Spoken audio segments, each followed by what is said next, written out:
Good morning, and thank you for joining us for this week's Career Talk. My name is Faith Dukes.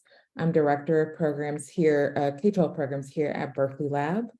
Today, I will be joined by several co-hosts, and the first person I'd like to introduce is Alejo. Alejo is currently working as an intern here in our Experiences in Research program for high school students. This morning, you'll meet Alejo as well as another intern who are working behind the scenes to produce this Career Talk series, as well as content on our social media pages. Alejo, welcome to the virtual stage, and thanks for being one of my co-hosts today. I'm really happy to be joining today's session. Hello, everyone. My name is Alejo. I'm currently a rising senior at Berkeley High School. I'll be providing the introduction for our Career Talks today. For those who are new to this program, this series is being hosted by the K-12 team at Lawrence Berkeley National Laboratory. Berkeley Labs is one of the 17 departments of energy national labs across the country. It is located in Berkeley, California, and home to many research facilities. Today, we'll be focusing on the Earth and Environmental Science area at Berkeley Lab. Our three panelists will give a short overview of their work before we get into our discussions. I would like to bring our first panelist, Jesse. Please join us and begin sharing your slides, please.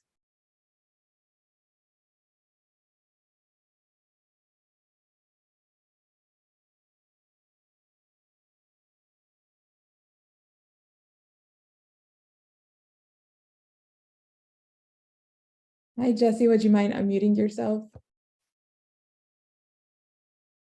There we go. Sorry. Great. Thanks everyone for joining, and thanks for the introduction, Alejo. So I'm Jessie Needham. I'm a research scientist in the Earth and Environmental Sciences area at LBNL. And I thought I'd start with a quick overview of my career trajectory. So I did an undergraduate degree in biological sciences in the UK. And during my undergrad, I realized I kind of wanted to stay in research and continue studying. So I stayed and did a PhD at the same university. And during my PhD, I did a little bit of field work and a little bit of lab work in my first year, but then got into programming and realized I really enjoyed the computational side of things. So after my PhD, I moved to Maryland and did a postdoc at the Smithsonian Environmental Research Center, or SERC. And it was during my first postdoc that I joined the Forest Geo Network. So this is a network of forest plots all around the world, where people go out and measure the diameter of individual trees. So it's this amazing data set that can tell us a lot about the growth and mortality rates of tree species across different environments. And so I got to visit a lot of the plots while I was a postdoc. I put up some pictures here from Puerto Rico, Malaysia, Czech Republic, and other sites that I got to visit. So it was a really amazing opportunity for me to travel to different forest sites and to meet scientists from all across the world. And at that time, I was mostly studying kind of growth and mortality rates of different trees. But then after that postdoc, I moved to California and started a postdoc at LBNL. And it was there that I kind of moved more into the climate science side of things. So now I work on sort of understanding the role of vegetation in regulating the Earth's climate. And I transitioned from a postdoc to a research scientist at the end of 2021. So my current work, I work on the vegetation component of a large Earth system model. So an Earth system model basically is a model of the entire Earth system. So it includes the atmosphere, the ocean, ice, and the land surface. And the vegetation is part of the land surface model. So I'm trying to understand what is the role of forests in shaping the global climate. We know that forests exchange huge amounts of energy, carbon, and water with the atmosphere. And I'm trying to understand how those fluxes are going to shift as we have increasing atmospheric CO2, as temperatures are increasing and there are increasing disturbances like wildfires affecting vegetation. And this is a huge team effort. The team, the Energy Tropics team is shown here. This is one of the projects that fund the work that I do. And it's an amazing collaboration between fieldwork people, computational people, software engineers. So it's really fun to work on a large project with so many different people with different backgrounds and different expertise. And then in terms of the big picture implications of my work, we're really trying to understand forest functioning and its role in the Earth system. And these kinds of Earth system models, the results from these models feed into things like the Intergovernmental Panel on Climate Change reports, which you might have heard about, not often referred to as IPCC reports. So these reports basically sum up our state of knowledge regarding the climate, and these reports inform policy in a really important way. So you might have heard of the Paris Agreement, where countries came together and decided to try and limit global warming to less than 2 degrees. That agreement was based on these IPCC reports, which in turn are based on the kind of climate science that goes on at LBNL and many other places. And with that, I will stop sharing, and I look forward to taking your questions. Awesome. Thank you so much for that great introduction, Jesse. I'd like to welcome Stan to our virtual stage for his introduction. Thank you. Let me quickly share my screen here. Okay. So yes, my name is Stan. I'm Stan Wheeland. I am a research scientist as well at the Earth and Environmental Sciences area. What is special about my position at the lab is that actually I never studied environmental science. My background is in electrical engineering. I got a bachelor's, a master's, and a PhD in electrical engineering and wireless communications.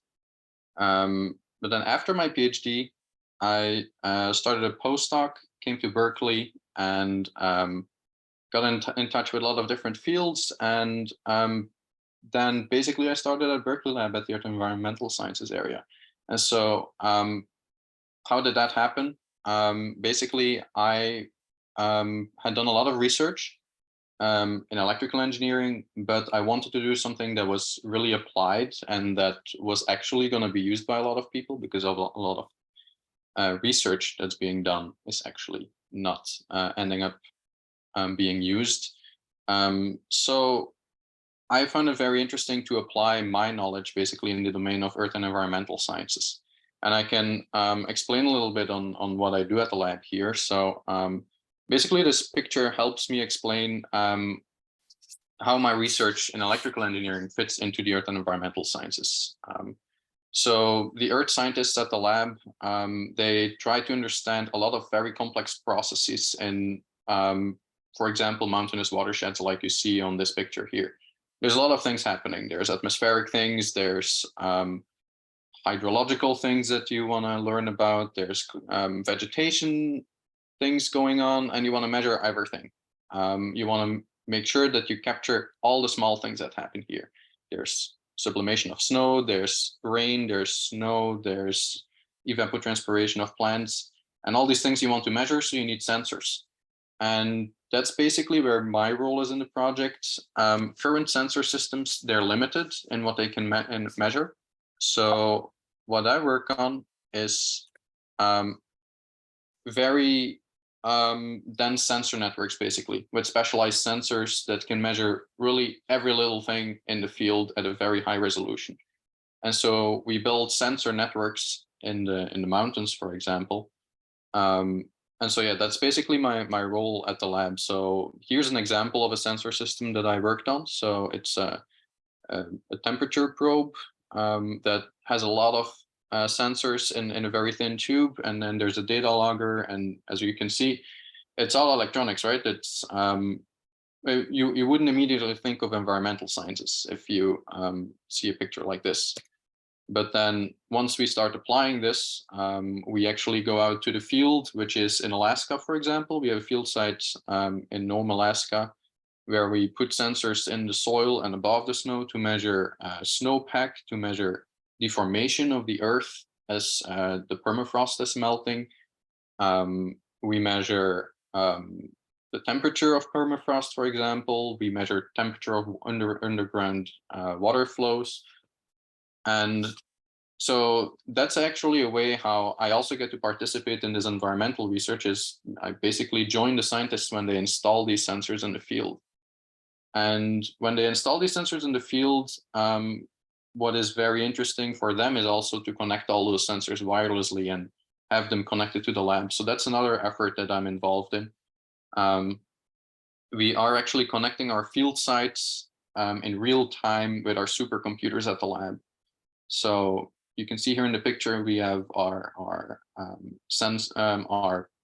server farm, basically, which is NERSC, and then it connects in real time over satellite, over Starlink, to the field, where we have a private 5G network. So we have our own cellular system in the field. And then basically we can connect straight over our own 5G system and Starlink to all our sensors in the field and gather our data. So the result of that is that we have in the Rocky Mountains, for example, in Colorado, near the town of Crested Butte, we have these large sensor networks connecting all our different sensors. Thank you for having me, and I'll be glad to answer any questions later. I'll stop sharing my slides here. Wonderful. Now I would like to welcome our final panelist, Bruno. Please Thank you. Yourself. Thank you, Alejo. I will share my screen right now.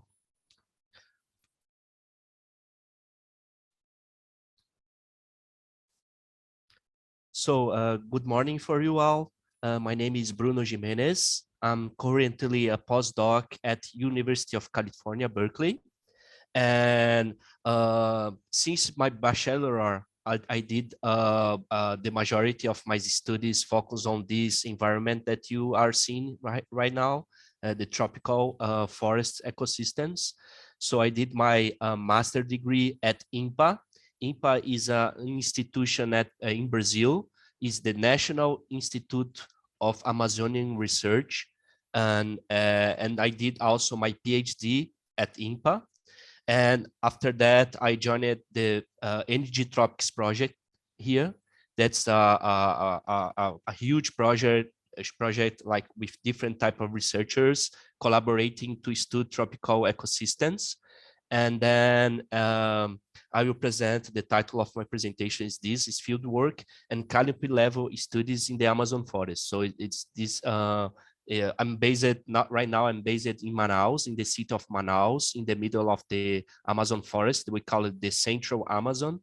So, and part of my job is to split my time between field work and processing data and doing analysis on the office, in the city. So this is an overview of the Amazon forest. So the Amazon forest that you are seeing right here is a carbon sink. What's a carbon sink? So they capture the CO2 in the air and get into their biomass. So we can say that the tropical forest is a very large, is the largest tropical forest in the world, the Amazon. So this process here as a carbon sink is huge, that Amazon forests do every day. And also the Amazon forest is a huge carbon stock. Similar to a carbon sink, the Amazon forest also provides a lot of water due to the high amount of transpiration. So as a living organism, the trees transpire. With perspire, the trees transpire. So the Amazon forest contributes a lot with water to the global water cycling. But we right now are facing and seeing a lot of possible disturbance on these ecosystems due to the climate change. So the temperature is increasing globally, and we are seeing higher rates of tree mortality due to drought, stress, and oxidative stress, and other different things acting the Amazon forest. And how this process occurs. I know that the majority of you are not from the environmental science, but maybe you have some ideas what this occurs. So we have on the canopy, this is a very diverse forest. We have 600 species, just 3 species, excluding vines, epiphytes, and other organisms. But just for 3, we have 600 species per hectare. And all of these species, the majority do this type of physiological process. They capture the CO2 from the atmosphere and turn into their biomass. But depending on the temperature, they can split, they can close the stomata and die due to the carbon starvation. And the opposite can occur also. The trees transpire a lot, and this type, the transpiration act as a cooling mechanism to get these temperatures down. But in case of like huge droughts, we can see like some type of hydraulic failure. So that's one of the type of things that is under investigation by the Energy Tropics team. This is an image that the machine, the toy that we are working on, because like to access the canopy of these high diversity forest is difficult and is unexplored system, like similar to the deep sea and similar to the moon, because it's so many species, so many diversity, and to access, as you are seeing here, and do in situ measurements is challenging and hard.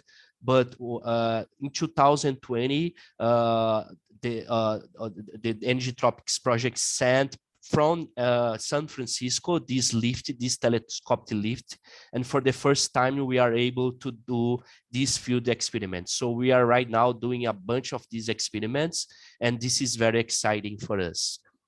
And this is another image showing the sensors network that we have right there. This is lift, and this majority, you can see that the majority of these sensors are focused on the canopy level. This is a lift temperature equipment. This is like a solar radiation. This is another instrument that we work a lot. There is a lift gas exchange machine called LICOR. This instrument is a porometer measure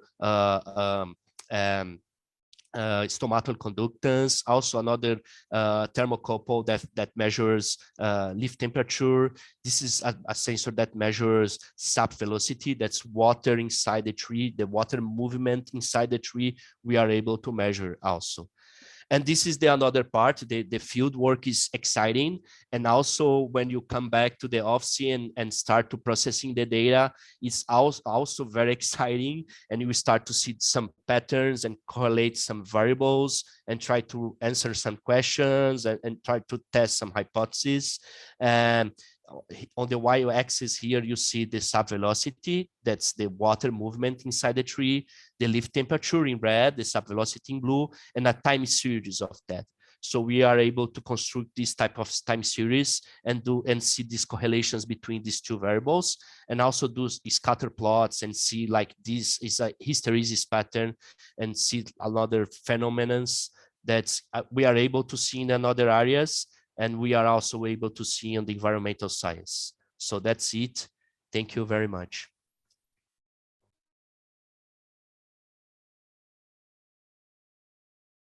I would like to thank all of our panelists for their wonderful introductions.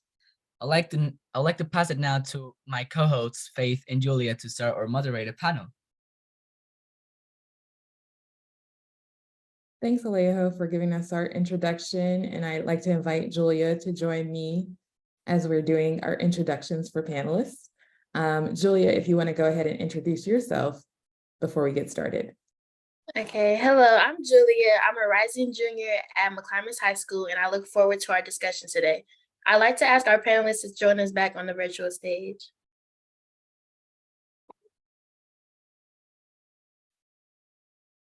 Okay, thank you. I'll get started with our first question, which is for everyone. Who or what was the significant factor in you getting into this kind of work? Were the specific classes, teachers, or mentors that were influential? I can start. Yeah, I was very lucky during my PhD. I had a really amazing mentor, Sean McMahon, who was based at the Smithsonian. And he introduced me to programming for the first time. I think prior to that, I'd mostly been doing a mix of field and lab work. He introduced me to computer programming, and that was something that I really enjoyed, and it kind of shifted my career trajectory, and it's still what I'm working on today. So I was very lucky to have met him and have him spend the time sort of teaching me how to code initially.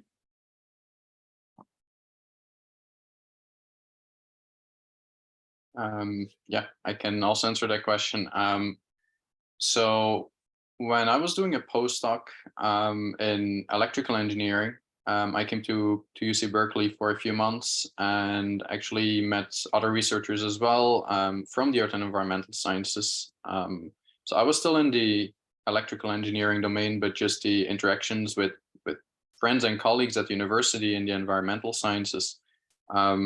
I found it interesting to engage in discussions on how can technology be applied, or might technology be applied in other research and actually be useful there. And that's basically how I got involved in project proposals for environmental science research, actually using electrical engineering developments.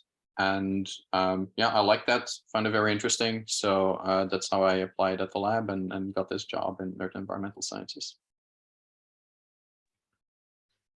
Yes, working on the field, we are able to interact with a lot of different researchers with different areas, like people that is more for coding, and people are more focused on atmospheric sciences, or people are just focused on the plant science.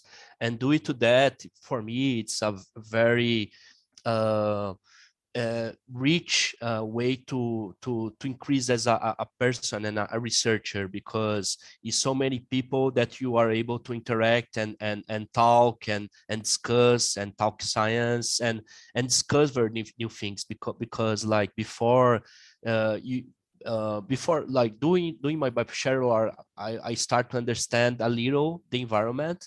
But as when I get further in my master and my PhD, and after that on my postdoc, I was able to understand and discover a lot of different things that I just never imagined. So that's it. Yeah. All right, thanks everyone. You all spoke about the tools that you use in your work, whether it be sensors or computation, but could you give us a little bit more information about some of those specific tools or classes you took that prepared you for your work you do? And if you could remind us what were your majors for your bachelor's, and I'd like to make a tweak of, and would you change that knowing what you know now about being in your field? So a little bit about the tools, the classes you took, and your major, or would you change it if you had to go back? I'll start with Sten, and then we'll go to Bruno and then Jesse. Okay, yeah, I'll start with my major. I did my bachelor in electronics, my master's also electronics, and then a PhD in wireless communications. So all very technical, very engineering oriented, not environmental sciences oriented at all. So that's what I find very interesting, is that it is actually possible to get into this domain even without a degree in it. There's a lot of other people as well, chemists and so on, for example, in our division. In terms of, sorry, could you repeat again, the sensors or tools are? Yeah, just any other tools, including the sensors that you may use in your field of work. Yeah, so I guess I would mostly be involved in sensor development and then also deployment. So yeah, the tools that I use are, I guess, yeah, mostly electrical engineering, but then my special tools are what feels more special to me is going out to the field and deploying everything and making sure everything works effectively, like out of the lab. So yeah, I guess that's most of it. I don't know if there was another part to the question. And if you could change your major. I guess when I started at the lab in the environmental sciences area, it was a very steep learning curve for me to enter the field. I guess I started as a postdoc. So that gave me some room to learn about these things. At last August, I transferred into a research scientist position. So by then, I really needed to like know my way around in the earth and environmental sciences, like know what the challenges are, for example. And so if I would have had a bit more of a background in it, it would have been easier to get started. But I guess I got good mentorship at the beginning, so it all turned out fine anyway. All right, Bruno, back to you. Tools that you use, and also classes that you took, and if you could change your, if you were to do this all over again, would you change your major? Yeah. I would change math. I think I would study more math, but I studied a lot math, but I will study more and more, and I'm still studying because when we decide to be a researcher, we just can't stop to study and be able to learn more and more and more. So one thing that's it, because we work in the Amazon forest is a remote, like the majority of the forest is remote areas that we don't have internet connection, we don't have access to like different tools. So depending on the moment, on we have to get like fast decisions and work with what we have on the moment when we face some problem on the equipment. So the background of electronics and everything is very, very important. And as I said before, most of the equipments were not designed for these environments. So we received a lot of like an example, waterproof instruments, but they are for the Amazon, they are not waterproof. So we have to do some modifications.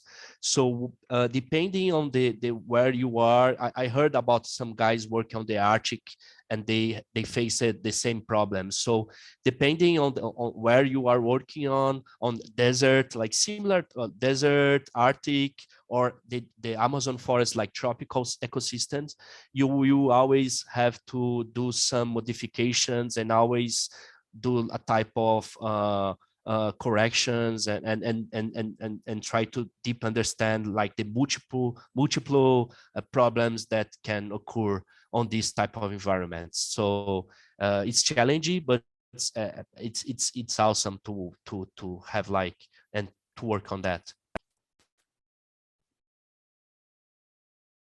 And then Jesse, if you want to follow up. Yeah, so my undergrad was in biology and then the PhD in forest ecology. And then when I started at LBNL, I got into this kind of climate modeling side of things. So that was a very steep learning curve because I didn't have a background in computer sciences, and suddenly I was having to do high performance computing, and the model I work on is all written in Fortran, which was completely new to me. So yeah, the tools I work with now, most of all, are Fortran, Python, GitHub, just mostly computer science type tools, which I don't have a background in. So that was kind of hard for me, but I think it's not uncommon for people in my position to have more of a biology or ecology background and then learn the computer science on the job. And I've had really, really great mentors here at the lab, and we have some software engineers who are very helpful. And you know, when things are not working, you know, they'll help debug things. So I guess I would probably keep the same major because I think having an understanding of the system that I'm studying is really helpful, even if like the tools that I'm using to study it are sometimes more challenging, if that makes sense. But I would agree with Bruno that I would probably have wanted to have done more maths.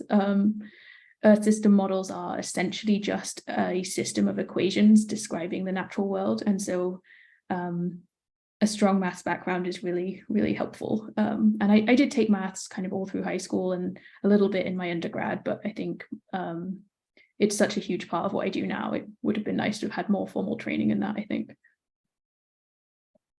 Thank you for your responses. Our next question will be for everyone. What are some misconceptions about the field? What can we do to change those perceptions? And how does a young scientist find the right tools to thrive within the field?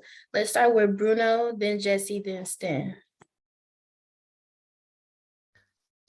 So like working on like tropical environments, like one of the one of the problems that you can face is like it's strange to work on that, because when you never get into these systems, you think you're gonna like face a lot of problems. But these type of environments, like these pristine environments, is not so challenging. It's like similar to the Moor woods, like these conifers environments, like we have like the understory is open and you have big trees, is very diverse. And depending on the site where you are working on, is not so many mosquitoes, insects, it depends. But I think this misconception about like it's hard, but sometimes it's beautiful, but it's not so hard. So this type of environment have their challenges, but it's not like one thing that's impossible to do. Everyone can do this type of work. And it's exciting work because this environment is so diverse that you can see so many things and learn so many things just during a day. And sorry, what's the other question about that? And how does a young scientist thrive, or what advice would you give for a young scientist to thrive in this area? Okay, so yeah, one thing is to like to work with the plant science. The plant science is the basis to do this type of work, but you can like expand this knowledge and like expand to like atmospheric science, like know the vegetation and the atmospheric interface and interactions. And you can just focus on soil, you can focus on animals, you can do several things. But my background is in plant science, but you have so many things and so many on the environmental side to do. That's if you have like this and you like to do that, you have like a vast area to work on.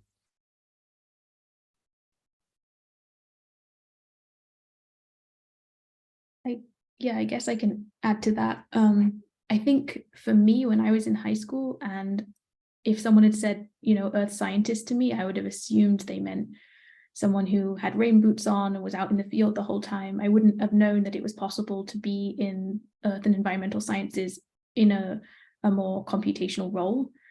So I think that's maybe like one misconception that I had, at least, that, there are people definitely out in the field a lot, and it's a huge part of our field, but it's there's also a lot of people who are doing more computational sides of things, or like stand more kind of electrical engineering side of things. So there's a lot of different skills that are used in this field.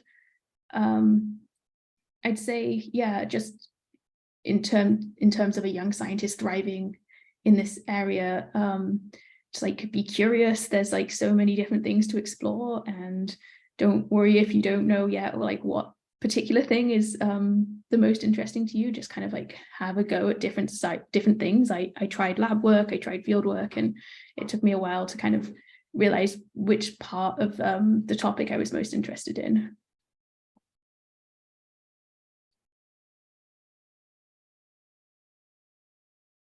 Okay, so from my side, some misconceptions.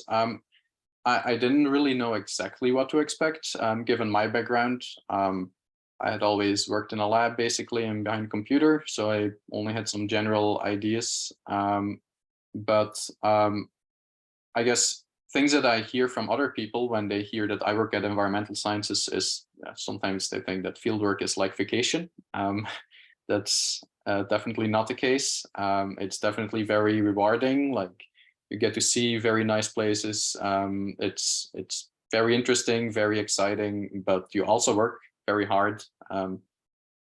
For example, when we go to install sensors, sometimes we have to carry lead batteries up a mountain, carry solar panels up a mountain. It might not be accessible by road necessarily, so you just have to hike. So it can be strenuous work, but again, it's rewarding. So as Bruno said as well, everyone can do it. But yeah, it's not a holiday. For the rest, I guess misconceptions about people in my from people in my field, when like electrical engineers think about installation of sensors, then very often I see that there's no real understanding of what the field looks like, or how difficult conditions can be for sensors, for example, like how to waterproof a system, or how to make sure it runs in the field. I've had people say, like, for a sensor, oh, just plug it in, and not realizing that there's no wall outlets all over a mountain or in a forest. So just the idea of having to take care of a lot of different things is also important. Then for the rest, for young young scientists, I would say exploring a lot of options is definitely important, to widen your horizon a bit and look for new collaborations. I guess in my field, so I started with one PI basically, who hired me for one certain job, a certain type of sensor, but then just interacting with other people, you get to know, like, learn about other problems. I got to do some work in geochemistry as well, working on a special type of sensor there, and then now I'm working with atmospheric scientists. So a lot of different aspects of the job, like making connections and seeing where new opportunities might be. That would also be my advice. That's great to hear, and great advice to share about keeping yourself open to opportunities. And the field of earth and environmental science is expansive. We're going to start to transition to our chat questions. And this one, I hopefully will be, an easier question before we get into some of the harder ones. Did you always know you wanted to pursue science back in high school? And what is your favorite part about your work? So I'll go back to Sten, and then Bruno, and then finish with Jesse. Yeah, I guess I was always drawn towards the science side. I didn't really know which direction I would go in. I guess at some point I was considering med school, but then also engineering I found very interesting. I considered chemical engineering. And actually, when I started at the university, I started in a mechanical engineering program, but after 1 year, I transferred into the electronics program. So yeah, I guess that's kind of, yeah, I guess I've always been drawn to the science side of things. What was the other part of the question? And your favorite part of your work?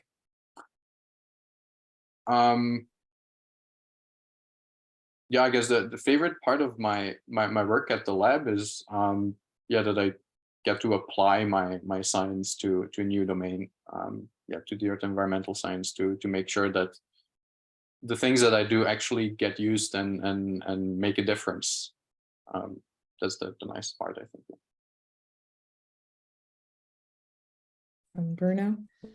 Yeah, in high school, I was like thinking about to do. I like a lot to environmental science, I was thinking about to be a biologist, but I thought deeply on that and just a biologist, and I tried to do a merge between math and the environmental science. So I did forest engineering, that I thought it would be a type of merge between math science, mathematical science, and environmental science. So doing my bachelor and my master and my PhD, I was able to see these different parts, especially like this math part and also this part of the biology, the plant science part. And for me, it was very awesome to see these two parts and connects into a single.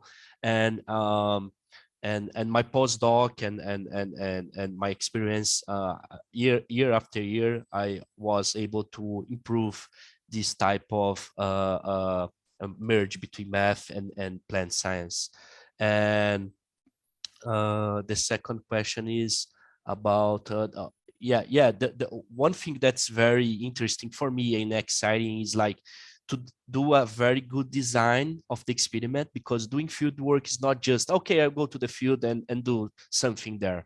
So you have to be very careful and plan the step by step, and sometimes you have to pass like 12 hours doing measurements, or more than that, or do night measurements. And the once you have like a design and go to the field, collect data, it's very awesome. But after that, when you came back to the office and start to the processing data part, for me is one of the best moments, because when you see some patterns that people just mention it and try to connect these different parts that you are seeing and you are also discovering, because sometimes you, on the data processing part, you see some patterns that people knows, but you just will be knowledge for you, and it's like a window that opens, and you start to dig into that and start to read more about that. And for me, this part after the field, when you got that to the office, turn your laptop on and start to process the data that you collected with your perspiring a lot, is one of the best moments.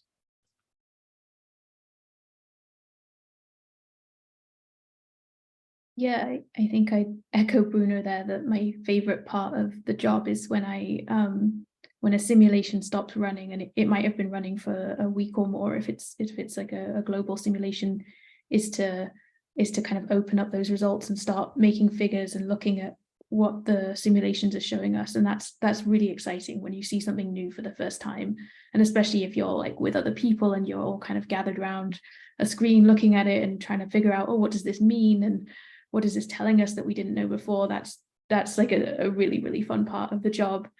And now I've forgotten what the first part of the question was, sorry. Did you always want to be a scientist? Oh, right, yeah. I think at the start of high school, I wanted to be a journalist. And then I'd say from like maybe like 14, 15 onwards, I kind of knew I wanted to do biology.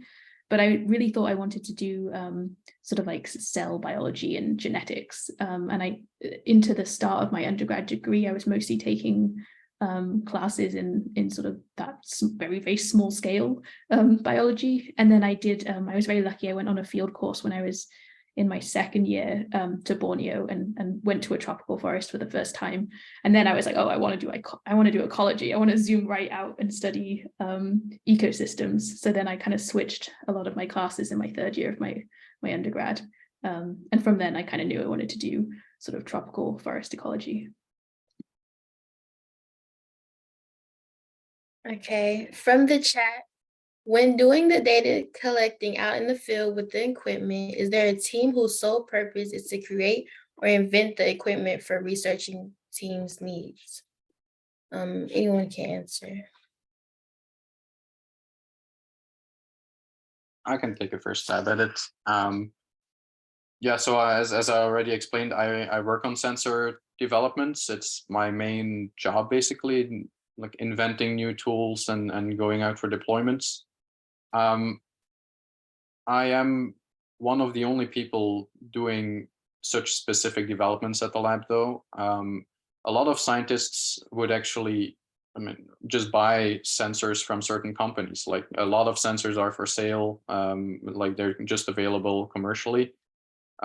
So very often scientists would build their own systems based off commercially available sensors.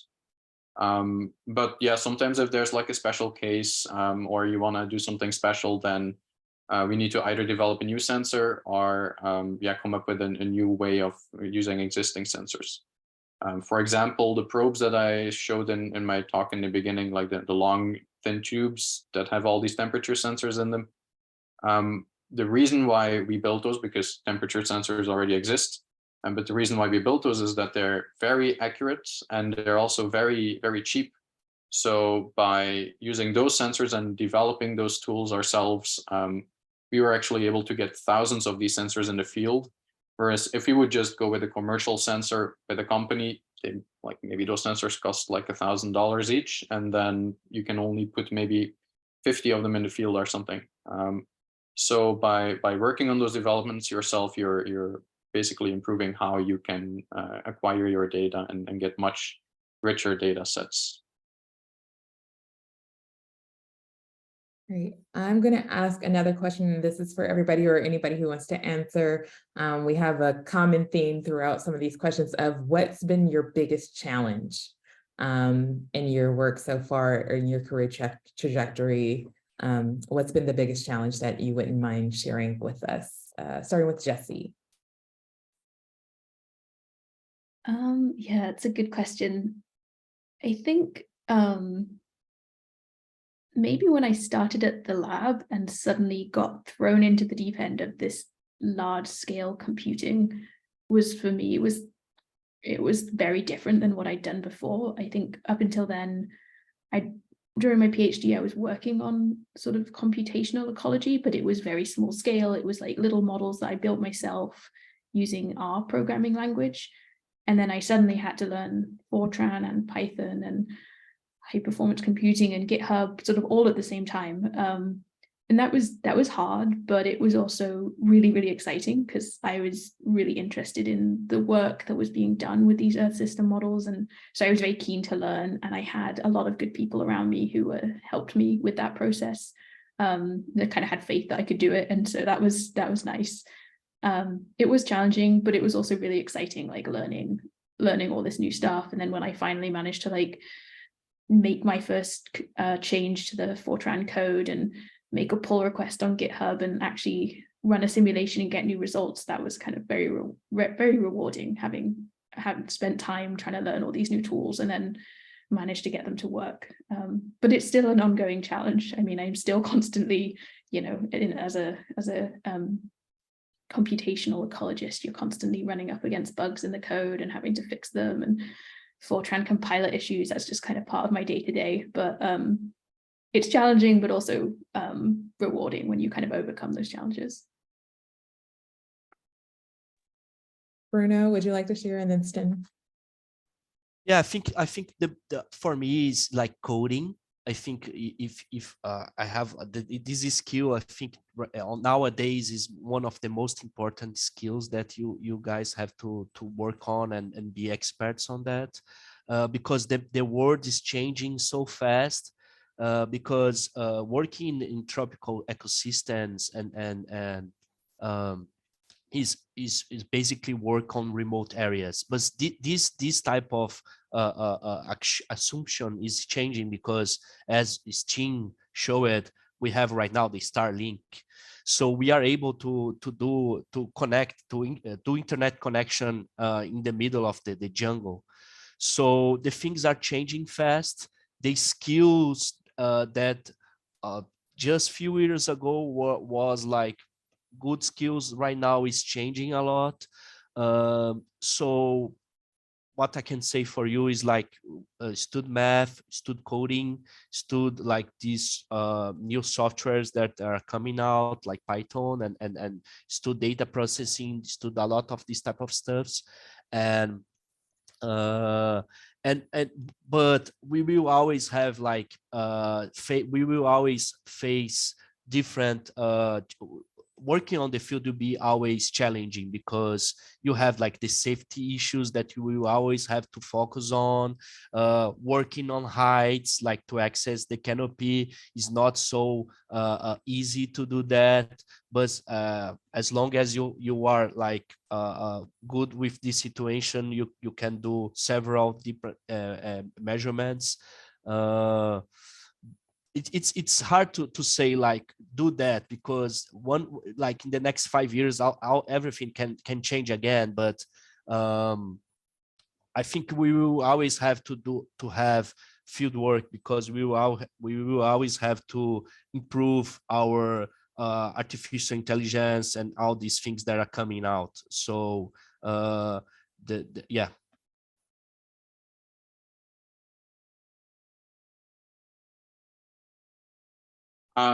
Yeah, from my side, challenges as I started are basically over the past years. Maybe a bit of a surprising one, but when you start in earth and environmental sciences, being an electrical engineer focused on wireless technologies, it can be challenging actually from an engineering perspective, because to your colleagues, the environmental scientists, you are not the wireless communications guy, you are the engineer. So they might expect you to come up with new sensors, and they need to be ready for the field. So it's great if you know something about how these sensors communicate wirelessly, but you're going to have to build a system that is waterproof. So there's going to be mechanical engineering involved. It needs to run on batteries, so you need to know about that part as well, battery technologies and power consumption. Maybe there needs to be a solar panel. All those other engineering things that for sure you'll learn something about in your education, in your undergrad and your grad school, but it's like it's a different level. Like you suddenly have to catch up on all those topics that you have learned about like some years before. So that's actually a challenge that was or that might seem less expected. And then for the rest, also like just in the domain of earth and environmental sciences, as I said, it's a challenge to catch up on everything as you start. Now, if you have nice colleagues and a good mentor, then it's fine. They will help you. You can ask them questions like, oh, how does this or that work?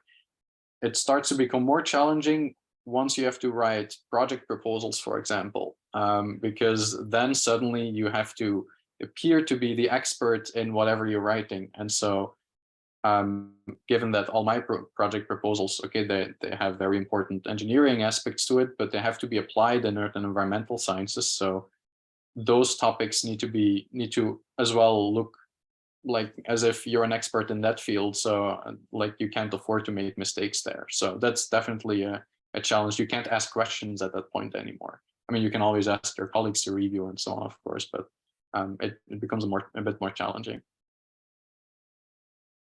Okay. For our last question, in 1 minute or less, thinking back to if you were 17 or 18 right now, what advice would you give yourself as an aspiring earth scientist?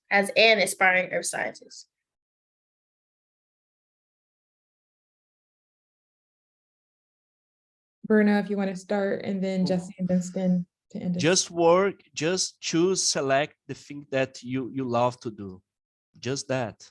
And also and despite it's like, oh, okay, I like to do this strange thing, I don't know, but also you love one thing that I think we start to know when we are 17, 18, we start to have inside of us, okay, I like a lot to work with that, but people don't do that a lot. But I think primarily you have to work on what you love, what you is inside of you, and you are totally yeah, because you be asked and the world you be beating you to like to do your best always, right? You always have to do your best, and to do your best you have to love what you are doing. So it's a complementary thing. Yeah,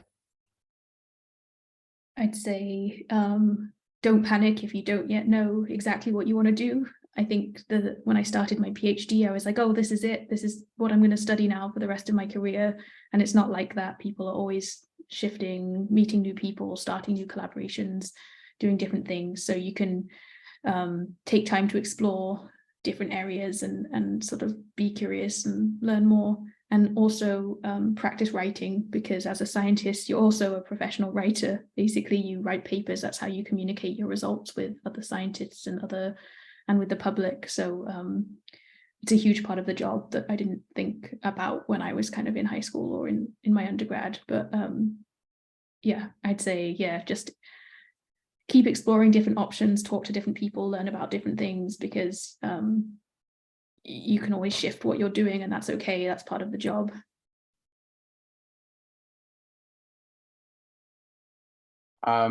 Yeah, I would also say don't try to focus on the one thing you think you will be doing for the rest of your life.